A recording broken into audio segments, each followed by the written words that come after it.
Assalamualaikum warahmatullahi wabarakatuh. Tonton Fahriza Nora Official. Subscribe, like, share, and comment. Assalamualaikum warahmatullahi wabarakatuh. Bismillahirrahmanirrahim. Assalamualaikum warahmatullahi wabarakatuh.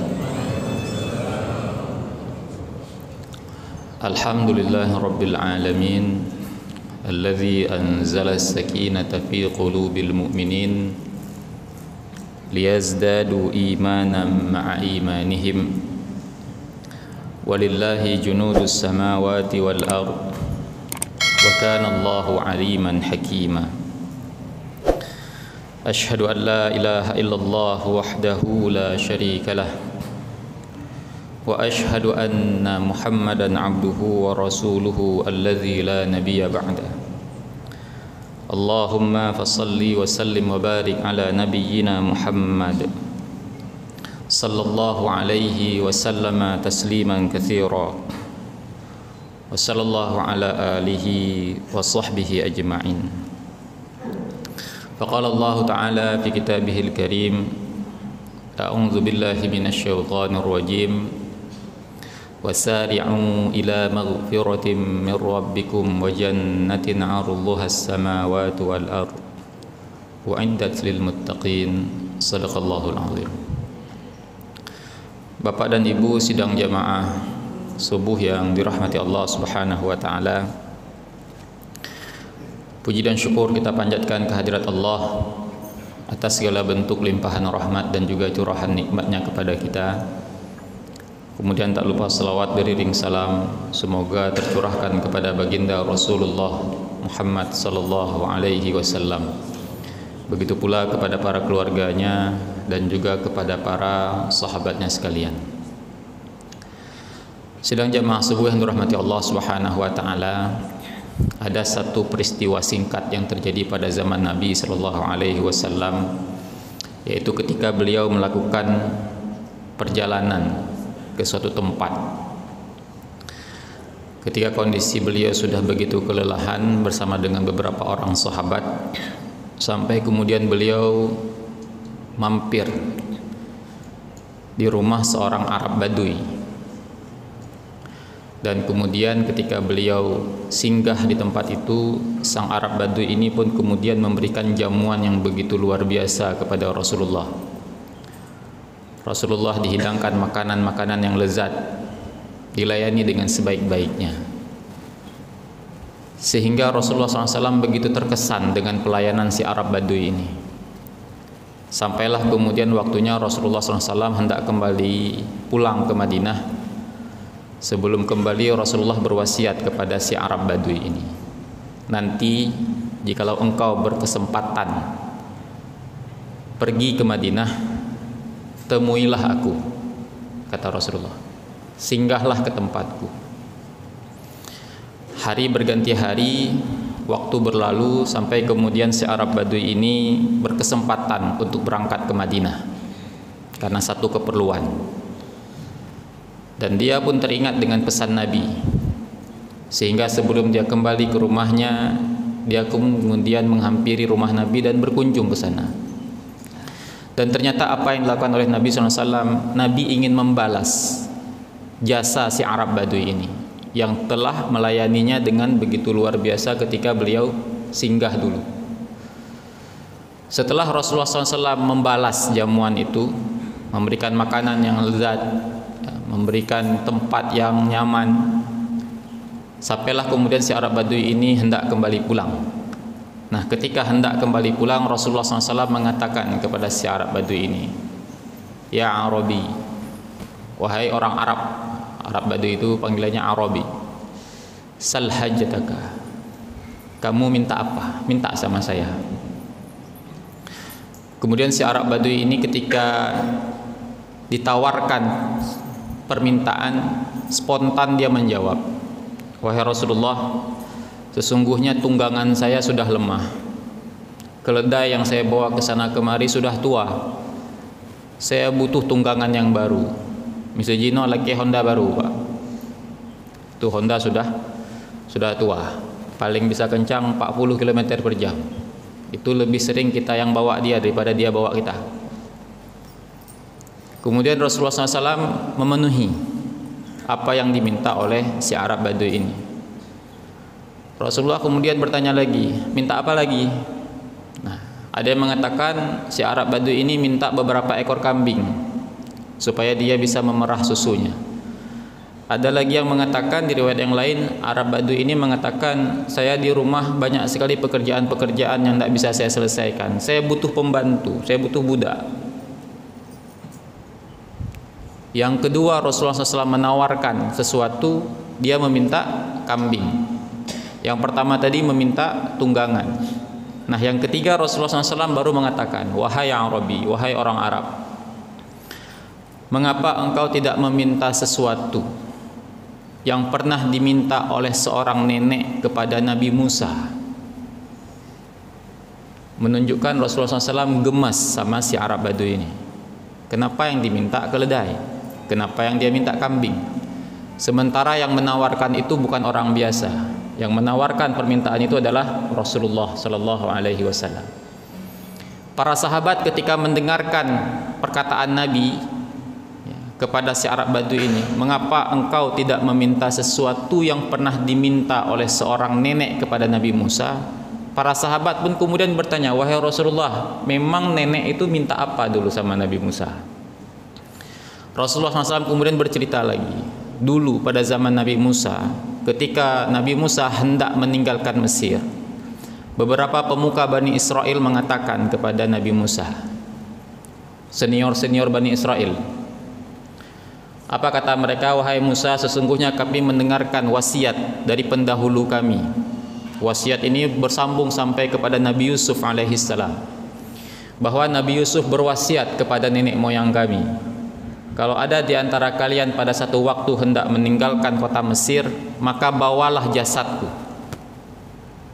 Jadi diminta gali kuburannya, diambil jasadnya, dibawa keluar bersama kalian. Dan itu disampaikan turun-temurun sampai kepada kami. Dan sekarang kita akan berangkat keluar dari kota Mesir, dan kami sampaikan ini kepadamu. Nabi Musa kemudian mengatakan, kalau begitu tunjukkan di mana makam Nabi Yusuf. Pemuka Bani Israel ini mengatakan, kami juga tidak tahu. Yang tahu di mana makam Nabi Yusuf hanyalah seorang nenek yang tinggal di satu kampung. Tanpa berpikir lama, Nabi Musa pun kemudian mengajak para pemuka Bani Israel ini untuk pergi ke rumah sang nenek, hanya dengan satu tujuan, di mana kuburan Nabi Yusuf, sehingga kita bisa melaksanakan wasiat dari Nabi Yusuf dulu. Sampailah ke rumah si nenek, Nabi Musa langsung bertanya, wahai nenek, tunjukkan kepada kami di mana makam Nabi Yusuf. Si nenek pun kemudian menjawab, saya akan menunjukkan di mana kuburan Nabi Yusuf dengan satu syarat. Apa syarat itu, kata Nabi Musa? Berdoalah kepada Allah, kata si nenek.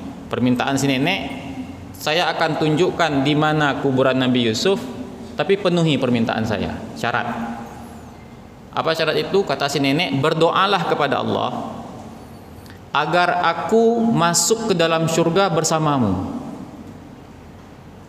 Jasanya cuma tunjukin kuburan, tapi syaratnya berdoa kepada Allah supaya saya masuk ke dalam surga. Bukan surga saja, Pak, bersamamu wahai Musa. Berarti kan surga kan surga yuk, ya tuh deh. Kita tahu Nabi Musa merupakan salah satu nabi pilihan, masuk dalam jajaran 5 nabi dan rasul ulul azmi. Nama yang paling banyak disebutkan dalam Al-Quran, kisah yang paling banyak diulang-ulang dalam Al-Quran adalah kisah Nabi Musa. Seorang nabi yang diajak dialog sama Allah Subhanahu wa taala. Tentu saja derajat Nabi Musa ini tinggi sekali. Si nenek ini juga nggak mau tanggung-tanggung. Misalnya tanya kan, teras surga boleh juga, halaman surga boleh juga. Nenek ini nggak tanggung-tanggung. Nabi Musa berpikir, ini antara permintaan dengan jasa dia ini jauh kali beda. Cuman tunjukin di mana kuburan, minta surga. Nabi Musa enggan. Pertama tidak mau. Oh, tidak bisa begitu. Ada juga kalau kita melihat syarahnya itu, Nabi Musa merasa si nenek ini minta surganya itu keterlaluan, sementara ibadah dia pas-pasan. Tahajud hana, duha hana, Senin Hameh hana, sedekah ubina. pas mau minta surga bersama Musa. Musa berkeberatan, enggak mau. Itu enggak bisa kalau itu permintaannya. Si nenek enggak kalah tegas. Kalau enggak mau doa, saya juga enggak akan tunjukkan di mana kuburan Nabi Yusuf.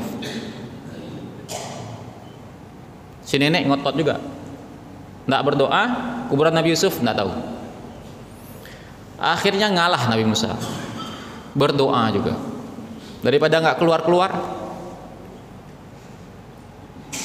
Sehingga kemudian Nabi Musa berdoa. Subhanallah, doa Nabi Musa dijawab sama Allah.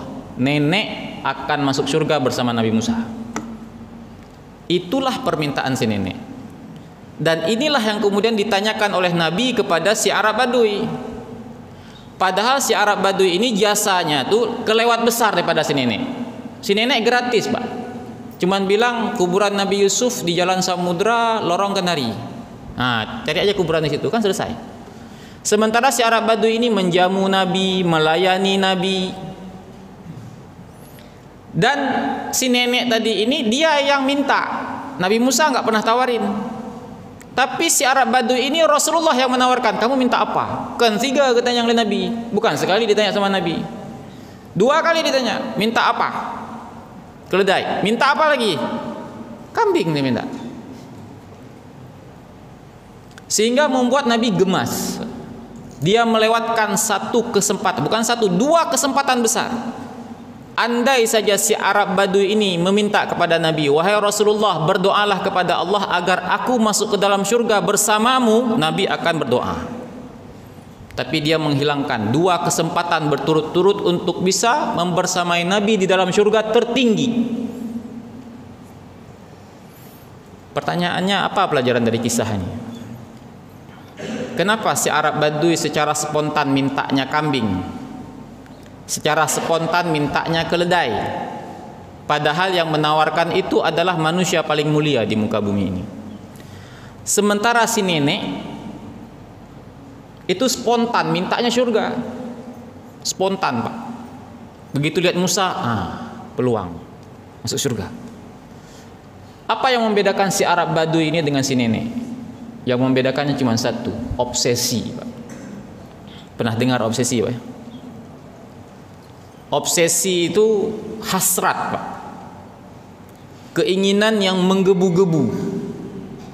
Bukan cuma hanya sekedar mau, Pak, tapi keinginan yang menggebu-gebu. Sehingga ketika seseorang punya obsesi terhadap sesuatu, maka obsesi itu, sesuatu itu akan terus saja memenuhi pikirannya, Pak. Yang dia pikir itu aja, yang dia pikir itu saja. Si nenek memang ibadahnya pas-pasan, Pak. Tapi siang malam dia itu punya obsesi, Pak. Bisa nggak saya masuk surga ya? Bisa saya nggak masuk surga ya? Bisa nggak saya masuk surga ya? Sehingga ketika datang Nabi Musa yang dia pikir inilah dia peluangnya. Saya memang ibadahnya pas-pasan. Tapi siapa tahu kan kalau Nabi Musa berdoa saya bisa masuk. Karena apa? Obsesi, Pak. Pengen sekali masuk surga. Obsesi, Pak. Obsesi masuk surga dengan mau masuk surga beda, Pak. Misalnya kita yang mendung tanya, siapa yang mau masuk surga? Nggak ada yang nggak mau. Bodoh kali orang nggak mau, Pak. Tapi siapa yang terobsesi masuk surga itu beda. Siapa yang mau kaya? Semua orang mau kaya. Siapa yang punya obsesi kaya? Beda. Ini bapak-bapak yang dari TNI Polri mungkin pernah merasakan. Saya terobsesi jadi tentara. Itu sejak kecil, Pak, yang dia pegang itu senapan, baju loreng, gaya ngomong kayak tentara, itu obsesi, Pak. Jadi beda obsesi hanya dengan sekedar mau. Ada orang terobsesi punya rumah besar, Pak. Itu yang dia pikir, dia lihat rumah besar, dia buka nanti YouTube bagaimana cara buat rumah besar. Uang nggak ada, tapi dia pikir, Pak, satu saat nanti saya harus buat rumah ini. Ada seorang anak terobsesi jadi pemain terkenal, Pak. Saya pengen seperti pemain A. Itu model rambut dia contoh, model jalan dia contoh, sepatu dia contoh. Itu obsesi. Nah, si nenek ini punya obsesi surga. Sementara si Arab Badui obsesinya apa? Setiap hari dia berpikir, ini tunggangan saya sudah lemas. Kalau ada uang kayaknya pas sekali saya beli keledai baru. Saya ini capek sekali kerja di rumah. Aduh, kalau bisa ada pembantu, ada yang bantu. Obsesi dia setiap hari yang dia pikirkan adalah pembantu, kambing, keledai. Sehingga begitu ada orang menawarkan, mau apa? Mau pembantu. Mau apa? Mau keledai. Mau apa? Mau kambing. Obsesi yang membedakan antara si nenek dengan si Arab Badui. Nah sekarang Pak, dalam hidup saya yakin dan percaya semua kita punya obsesi, punya cita-cita yang menggebu-gebu. Pertanyaannya apa obsesi kita? Coba kita pikir, apa obsesi kita? Dan adakah di antara obsesi itu obsesi akhirat sebagaimana si nenek? Obsesi pengen husnul khotimah, sehingga setiap hari kita pikirkan, bisa nggak saya husnul khotimah? Ada nggak obsesi masuk surga, Pak? Ada nggak obsesi mati syahid misalkan? Atau jangan-jangan nggak ada? Yang kita pikir sehari-hari seperti si Arab Badui. Nih rumah cuma ada 2 kamar, kibancara kurehab loh. Nyomoto katuha, asih hana udip le. Ejit gantong yang lain. Obsesi kita apakah hanya sebatas itu? Nyokah 20 tahun kerja, staff, makasih hana merumpok. Bapak-bapak yang tentara mungkin nih pangkat nih balok aja nggak ada, bisa cikok sikit sini. Kapan saya bisa sekolah perwira? Apa obsesi kita? Nah masalah surga, jangan masuk neraka, husnul khotimah, mendapatkan pahala syahid. Ada nggak obsesi? Sehingga ketika kita punya obsesi, ketika kita kemudian berkesempatan, diberikan kesempatan sama Allah untuk bertemu dengan waktu-waktu yang mulia, yang kita pikirkan itu, yang akan memenuhi list doa kita itu. Kalau obsesi kita adalah ampunan dari Allah Subhanahu wa taala, boleh kita list, Pak. Kita semua pernah berdoa. Mungkin sekali berdoa 10 menit habis waktu, Pak. Sekali berdoa 10 menit habis waktu. Pernah nggak kemudian kita melis, Pak? Di antara doa-doa tadi itu yang paling banyak kita minta apa sebenarnya? Minta ampun berapa doa kita hafal? Minta naik jabatan berapa doa kita hafal? Minta rezeki berapa berdoa kita hafal? Yang mana yang kemudian ketika kita mau berdoa, yang ada di pikiran kita tuh apa? Kalau obsesi kita minta ampun, Pak, doa minta ampun tuh banyak kali sama Nabi. Dalam Al-Quran tadi Imam membacakan salah satunya, ada minta ampun di sini. Dan ketika kita obsesi kita minta ampun, ketika kita minta ampun itu hadir jiwa juga beda, Pak. Nepa ampun loh ya Allah, nepa ampun loh ya Allah. Kalau obsesinya minta ampun. Tapi kalau ampunan itu bukan obsesi, hadir jiwa kita tuh di permintaan yang lain nanti. Begitu dah bab rezeki, tambah uang, tambah penghasilan, nah di situ baru khusyuk kita, Pak. Dah kebayang rumah sempit, kendaraan sudah tua, perlu sekali ya Allah, perlu sekali. Nah, itu deh. Obsesi, apa obsesi kita? Apakah obsesi kita sama dengan si Arab Badui? Si belah dua belah dengan Arab Badui? Atau obsesi kita seperti si nenek? Pernah ada pada zaman sahabat 4 orang, Pak. Ini juga cerita tentang obsesi. Mungkin kita pernah mendapatkan kabar ini dari guru-guru kita. Siapa 4 orang ini? Mereka bernama Abdullah bin Umar. Pernah dengar, Pak ya? Kemudian ada Urwah bin Zubair. Kemudian ada saudara kandungnya Mus'ab bin Zubair. Kemudian ada Abdul Malik bin Marwan. Suatu ketika 4 anak muda ini itu sedang duduk-duduk di bawah naungan Ka'bah. Matahari sedang bersinar dan mereka duduk di bawah bayangan Ka'bah. Dan mereka kemudian mengatakan, ayo kita saling menyebutkan cita-cita kita. Dan kita saling mengaminkan. Tamalake wa Allah, kita minta kepada Allah, nanti tolong aminkan yang lain ya. Yang pertama berdoa itu Mus'ab, pertama Urwah bin Zubair, Pak. Allahu alam yang mana yang pertama, yang mana kedua, yang mana ketiga. Urwah bin Zubair ini punya obsesinya apa? Saya pengen menjadi ulama yang akan mengajarkan banyak orang. Dan kemudian apa yang dia minta itu kemudian diaminkan dengan sahabatnya yang lain. Setelah selesai Urwah bin Zubair berdoa, kemudian datang lagi Mus'ab bin Zubair. Mus'ab bin Zubair ini bilang apa? Kalau saya ingin menjadi gubernur Irak dan kemudian saya ingin menikah dengan Aisyah binti Thalhah dan juga Sukainah binti Husain. Ini dua perempuan pilihan, dua perempuan yang menjadi idola para lelaki pada saat itu. Kemudian Abdullah bin Umar, kamu mimpi apa Abdullah bin Umar? Punya mimpi apa? Abdullah bin Umar mengatakan, saya mau masuk surga. Kemudian ada lagi yang lain, ada yang mengatakan Abdullah bin Zubair, ada yang mengatakan Abdul Malik bin Marwan orangnya. Pengen jadi apa? Saya pengen jadi khalifah. Jadi ada yang pengen jadi khalifah, ada yang pengen menjadi gubernur Irak sekaligus menikahi dua orang, Pak. Nyogolom kawin kalaki dua. Dan yang ingin dia persunting itu juga anak bangsawan, Pak. Ya. Perempuan yang cantik jelita dan kemudian menjadi buah bibir pada saat itu. Kemudian yang satu lagi pengen menjadi ulama. Abdullah bin Umar masuk surga. Mungkin kalau hari ini yang kita tertawakan yang mana, Pak? Yang keempat. Hai, surganya hana payah hana pegah. Masuk surga tuh nggak usah bilang. Semua kita pengen masuk surga. Yang inilah dunia lah. Mau apa? Bupati, wali kota, Kapolres. Itulah minta surga semua kita, kan jelas, nggak perlu minta. Tapi Abdullah bin Umar apa? Saya mau masuk surga, selesai. Dan ternyata Urwah bin Zubair di kemudian hari menjadi ulama besar. 7 ulama besar di Madinah, salah satunya adalah Urwah. Abdullah bin Zubair juga kemudian hari menjadi khalifah, menggantikan Yazid. Kemudian siapa lagi? Mus'ab bin Zubair tadi juga menjadi gubernur Irak dan berhasil menikahi 2 perempuan yang dia idam-idamkan itu. Cuman satu yang nggak ketahuan, karena surga nggak nampak. Para ulama meyakini Abdullah bin Umar juga mendapatkan apa yang dia inginkan, masuk ke dalam surga.